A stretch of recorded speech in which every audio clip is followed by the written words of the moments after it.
Hello बच्चों, कैसे हो? आपका स्वागत है त्रिपान स्टडी सेंटर में। आज जो हम करने जा रहे हैं एनसीईआरटी सीबीएसई के जो है कक्षा 11th की इतिहास, जो काफ़ी महत्वपूर्ण है समय की शुरुआत से।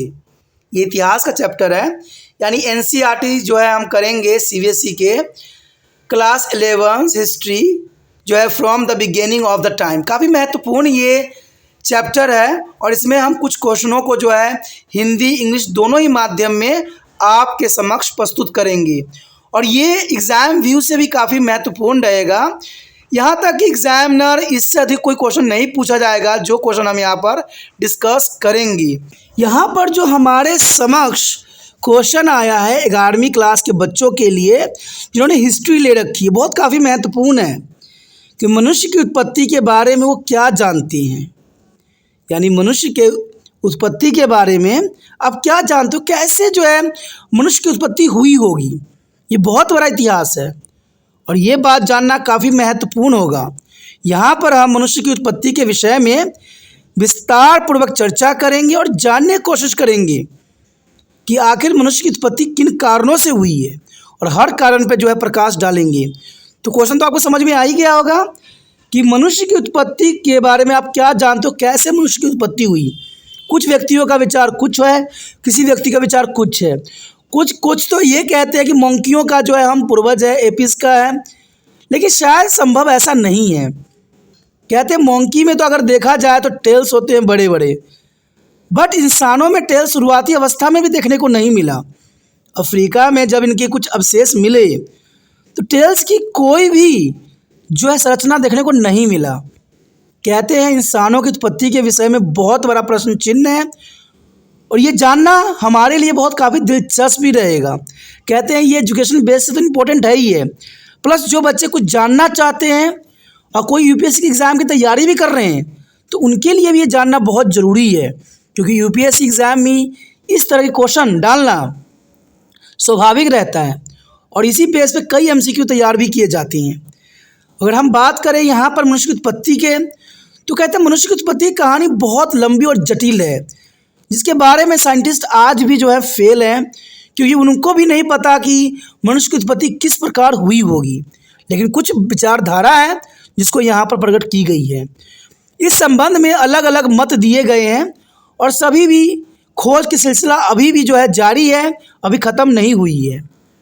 और अब तक की गई नई खोजों और उत्खानों के कारण घटनाओं की संख्या जो है कालानुक्रमिक क्रम बदल गया है। आज देखा जाए तो कालानुक्रमिक क्रम जो है बदलता ही चला जा रहा है खोज के अंतर्गत। कहते अगर देखा जाए तो उत्खनन की काफ़ी गुंजाइश बाकी अभी है। अभी हमें बहुत कुछ जानने की जो बात है, अभी बहुत गुंजाइश है कि हम बहुत कुछ जानेंगे। आरंभिक मानव आधुनिक मानव बनने की यात्रा में कई चरणों से गुजरे हैं और कई तरह की समस्याओं का सामना किया है, तब जाके जो है मनुष्य को जो है मनुष्य का रूप प्राप्त हुआ है। आरंभ से लेकर आज तक मनुष्य द्वारा की गई प्रगति की कहानी पर प्रकाश डालने पर विभिन्न चरण हमें नजर आते हैं और इस चरण के जो है विशेषताओं को जानना आपके लिए बहुत काफ़ी महत्वपूर्ण रहता है। सबसे प्रथम अगर हम देखें तो पहला जो यहाँ पर स्टेज दिखाई गई है प्राइमेटस का जो मतलब होता है आरंभिक मानव, जो अफ्रीका और एशिया में लगभग जो है 36 से लेकर 24 MYA, इसका मतलब हुआ मिलियन ईयर अगो में अस्तित्व में आया। यानी आप समझ सकते हो कि 24 से लेकर 36 मिलियन जो है साल पहले इनकी जो है कुछ आरंभिक मनुष्य को अस्तित्व में थे और वो बंदरों जैसे, बानर जैसे और मनुष्य जैसे स्तनधारियों के एक बड़े समूह का उप समूह बनाते थे। यानी देखा जाए तो उनको एक समूह में हम वर्गीकृत नहीं कर सकते। उनके कई लक्षण थे, वो बंदरों जैसे भी थे, बानर जैसे भी हो सकते हैं और मनुष्य जैसे स्तनधारी के बड़े ही समूह को उपसमूह बनाते थे। और सबसे महत्वपूर्ण बात तो ये था कि उनके शरीर पर बाल और विभिन्न प्रकार के दांत थे। यानी आप समझ सकते हो कि आज इंसानों के बाल नहीं हैं, नज़र नहीं आते हैं, तो वो विकास के ही चरण के अंतर्गत हो सकते हैं। देखा जाए तो उनके शरीर पर बाल थे उस समय और विभिन्न प्रकार के दांत थे। जो उनको जो है मांसों को खाने के लिए पर्याप्त थी। क्योंकि कहते हैं जैसे समय बदलता गया इंसान में जो है बहुत सारे बदलाव देखने को मिला। तो ये काफ़ी महत्वपूर्ण बात है।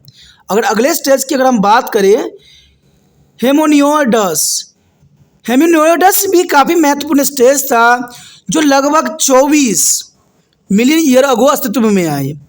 24 मिलियन की बात बताई गई है, तो ये बहुत लंबी काल अवधि है। और उनके 4 पैर उस समय हुआ करते थे, यानी जो हाथ थे वो भी वो पैरों की तरह ही इस्तेमाल करते थे और वो अपने 4 पंजों पर चलते थे। और उनके शरीर का पहला हिस्सा और टांगें काफ़ी लचीली थी, लेकिन सीधे खड़े होने के चलने में असमर्थ थे। यानी देखा जाए तो 4 पैरों की तरह इस्तेमाल करते थे। 4 पैर यानी हाथ भी जो है पैरों की तरह प्रयोग करते थे और वो खड़ा होने में सक्षम नहीं होते थे। तो इसका अर्थ यही हुआ कि आज जितने भी जीव जंतु हैं वो सारे की तरह ही इंसान का अस्तित्व भी पहले वैसा ही था। उनका शरीर बंदरों से भिन्न था क्योंकि तुलनात्मक रूप से बड़े थे और उनकी कोई पूंछ नहीं थी। देखा जाए तो कई साइंटिस्ट, कई लोगों का विचारधारा है कि बंदरों से जो है इंसानों की जो है बदलाव हुई है और इंसान बने हैं। लेकिन सबसे बड़ी बात अगर तुलनात्मक रूप में हम देखें तो बंदरों में देखा जाए तो पूंछ होती है, लेकिन उस समय हमें जो अवशेष मिली है उसमें पूंछ का नामो निशान तक नहीं था। तो ये बात साबित करता है कि उनके शरीर बंदरों से भिन्न था और बहुत ही बड़े हुआ करते थे। लेकिन आज भी देखा जाए तो बंदरों का शरीर बहुत छोटा होता है। तो बंदरों से तो हम तुलना करना हमारे लिए यहाँ पर पुण्य जो है गलत है। अगर आगे बात करें हेमोनियोडस की, तो वो हेमोनियोडस परिवार से संबंधित थे और लगभग देखा जाए तो 5.6 वर्ष पूर्व अस्तित्व में आए, यानी 5.6 मिलियन वर्ष पूर्व अस्तित्व में आए। और उनके शुरुआती जीवाश्म की खुदाई जो लाटोटोलिस और हेडस दोनों अफ्रीका में की गई थी। और इस बात को स्पष्ट प्रमाण भी है कि उनकी उत्पत्ति अफ्रीका में हुई थी और उनके जीवाश्म अफ्रीका के बाहर भी पाए गए। तो ये काफ़ी महत्वपूर्ण बात है कि देखा जाए तो मनुष्य की उत्पत्ति जो है अफ्रीका में खूबी हुई। कहते हैं अगर हम यहाँ पर उत्पत्ति के विषय में विस्तार पूर्वक जानने की कोशिश किए और काफ़ी महत्वपूर्ण बात यहाँ थी कि उनकी उत्पत्ति जो है 36 से 24 जो है मिलियन ईयर अगो हुई।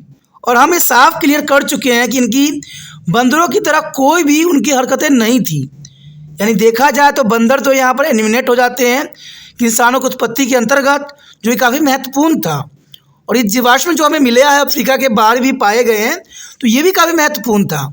तो इसी के साथ हमारा ये क्वेश्चन भी ख़त्म हो जाता है जो काफ़ी महत्वपूर्ण था 11वीं कक्षा के बच्चों के लिए जिन्होंने हिस्ट्री ले रखी है। अगला क्वेश्चन और भी महत्वपूर्ण रहेगा, तो आप बने रहे तिरपान स्टडी सेंटर के साथ। अगर आपको अच्छा लगा, समझ में आया और कुछ ज्ञान प्राप्त किए हो, तो जर्नल सी बात है आपको भी तिरपान स्टडी सेंटर का मदद करने का समय है। जितना हो सके इस वीडियो को शेयर कीजिए और शेयर करने कुछ नहीं करना है, यूट्यूब से लिंक को कॉपी करना है और व्हाट्सएप स्टेटस पर लगा देना है। पहली बार वीडियो देख रहे थे, पहली बार मेरे चैनल पे आए हो, ठीक है, तो जर्नल सी बात है सब्सक्राइब कर लीजिए, क्योंकि आपके लिए ही तिरपान स्टडी बना है और आपके लिए हर कक्षा का जो होगा वीडियो यहाँ उपलब्ध होगा, चाहे वो 8th हो चाहे M8 हो, सभी के यहाँ पर वीडियो रहेगा और ये बनता रहेगा। और इसीलिए जो है सब्सक्राइब करके मोबाइल में सेव कीजिए, तभी जो है आपको नोटिफिकेशन मिलेगा और तभी जो है इन वीडियो से आप लाभान्वित हो सकोगे।